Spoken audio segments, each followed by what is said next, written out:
کہ سنن نسائی میں میرے مصطفیٰ کی حدیث موجود ہے. کسی نے حضور علیہ السلام سے پوچھا کہ یا رسول اللہ مسلمان کون ہے؟ حضور علیہ السلام نے یہاں پر ہاں مسلمان کے لیے سارے فرائض ضروری ہیں، ساری لوازمات ضروری ہیں، لیکن یہاں مصطفیٰ نے باقی فرائض کا ذکر نہ فرمایا، کسی اور چیز کا ذکر نہ فرمایا. پوچھا حضور مسلمان کون ہے؟ حضور علیہ السلام نے فرمایا کہ جس کی زبان اور ہاتھ سے دوسرے لوگ محفوظ ہیں، جس کی زبان سے اور جس کے ہاتھ سے، جس کے ظلم سے دوسرے لوگ محفوظ ہیں. ابن ماجہ میں حضور کی حدیث موجود ہے. پوچھا یا رسول اللہ پھر مومن کون ہے؟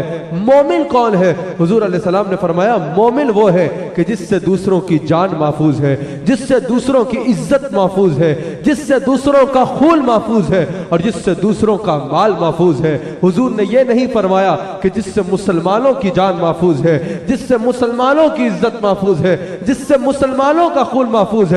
حضور نے فرمایا جس سے سب کی جان محفوظ ہے، جس سے سب کا خون محفوظ ہے، جس سے سب کی عزت محفوظ ہے، اور جس سے سب کا مال محفوظ ہے، وہ مومن ہے. تو پتہ چلا مومن اگر کوئی شخص کسی غیر مسلم کی جان لے لیتا ہے وہ مومن نہیں ہو سکتا. لوگ کہتے ہیں کہ غیر مسلم کی جان لینے کی اسلام اجازت دیتا ہے.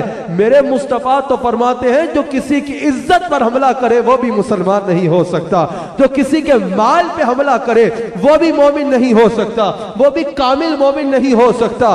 جو کسی کی خون لے لے وہ کامل مومن نہیں ہو سکتا، وہ مومن نہیں ہو سکتا، اور جو کسی کی جان لے لے وہ بھی مومن نہیں ہو سکتا. یعنی مومن وہ ہے جس سے دوسروں کی، چاہے وہ دوسرا مسلمان ہو یا غیر مسلم ہو، جس سے دوسروں کی جان محفوظ ہے، خون محفوظ ہے، عزت محفوظ ہے اور مال محفوظ ہے، وہ مومن ہے، وہ مومن ہے. اور یاد رکھیے گا آج مسلمانوں کی جان لے لی جاتی ہے، آج خودکش دھماکے کر کے کئی مسلمانوں کو قتل کر دیا جاتا ہے، اور کعبے کو سجدے کیے جاتے ہیں، کعبے کی تعظیم کی جاتی ہے، کعبے کو جا کے چوما جاتا ہے. کعبے کو سجدہ کرنا بہت ضروری ہے، کعبے کے طواف کرنا بہت ضروری ہے، کعبے کو بار بار چومنا بہت ضروری ہے، اپنا نام بھی کعبے کی نسبت میں رکھنا بہت اچھا ہے، بہت اچھا ہے. لیکن یاد رکھیے گا ہاں بیت اللہ کے ساتھ اپنی نسبت نام میں بھی قائم کرنا بہت اچھا ہے، لیکن یاد رکھیے گا میرے مصطفیٰ ارشاد فرماتے ہیں،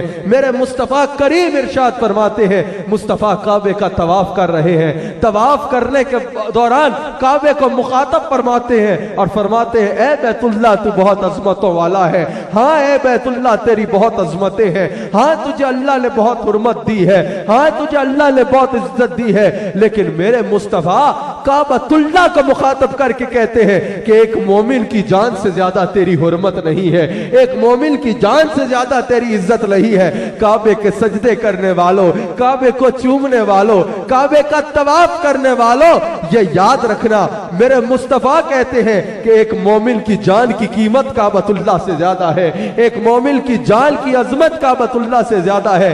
کعبے کو تو چومتے ہو، جس کی حرمت مصطفیٰ نے کعبے سے بھی زیادہ کی ہے اس کے جو ہے وہ ٹکڑے ٹکڑے کر دیتے ہو. یہ کہاں کا اسلام ہے؟ یہ میرے مصطفیٰ کا دین نہیں ہے، یہ میرے مصطفیٰ کا دین نہیں ہے. اور یہ طبرانی میں بھی حدیث ہے، موجم القبیر میں بھی، یہ موجم القبیر میں بھی حدیث موجود ہے. حضور علیہ السلام ارشاد فرماتے ہیں، حضور علیہ السلام ارشاد فرماتے ہیں کہ اے کعبہ یاد رکھنا میرے غلاموں کی یعنی ایمان والوں کی جان سے زیادہ تیری حرمت نہیں ہے، جان سے زیادہ تیری حرمت